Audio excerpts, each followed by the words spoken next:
కార్తీక పౌర్ణమి నాడు జ్వాలాతోరణం చేస్తారు శివాలయాల ముందు. జ్వాలాతోరణము అంటే ఇలా ఓ కర్ర కట్టి పైన ఒక కర్ర కడతారు. మీ అందరూ జ్వాలాతోరణం చూసిన వారే, ఏదో నేను చెప్పాలని చెప్పడం తప్ప.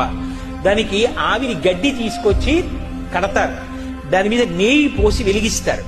వెలిగించి ఆ మంట అంటుకోవడం ప్రారంభం అవగానే పల్లకీలో పార్వతీ పరమేశ్వరుల యొక్క ఉత్సవమూర్తులను ఉంచుకుని ఆ మంట కింద నుంచి 3 మార్లు వెళ్ళొచ్చేస్తారు. ఎందుకు అలా వెడతారు జ్వాలాతోరణం కిందంటే, పాపము చేసి శరీరాన్ని విడిచిపెడితే ఆ జ్వాలలతో కూడుకున్నటువంటి తోరణములోంచి యమసదనంలోకి వెడతాడు.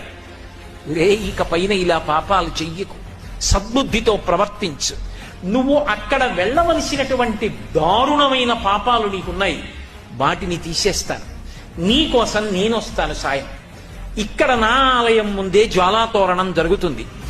అక్కడ ఏ మంటల తోరణం కింద, చిచ్చు తోరణం కింద నుంచి వెళ్ళాలో అక్కడ నేను నీకు సాయం వస్తాను. నేను ముందు వెడతాను, నువ్వు నా వెంటరా. ఇక్కడే జ్వాలాతోరణం కింద నుంచి వెళ్ళొచ్చావు కనుక ఇక అక్కడ వెళ్ళవలసిన అవసరం తీసేశాను కదా అని మళ్ళీ వచ్చే ఏడాది కూడా వద్దామని పాపాలు మొదలుపెట్టకు. బుద్ధి మార్చుకుని నేను ఇంత నీకు అనుగ్రహించాను కాబట్టి నా అనుగ్రహాన్ని గుర్తు పెట్టుకుని ప్రేమతో నేను చెప్పినట్టు బ్రతుకు పైన ఆ మార్పు తెచ్చుకుని జ్వాలాతోరణం కింద పరమశివుడితో కలిసి వెళ్ళొచ్చిన వాడెవరుంటాడో వాడు యమసదనంలో చిచ్చు తోరణం కింద నుంచి వెళ్ళవలసిన అవసరం ఉండదు.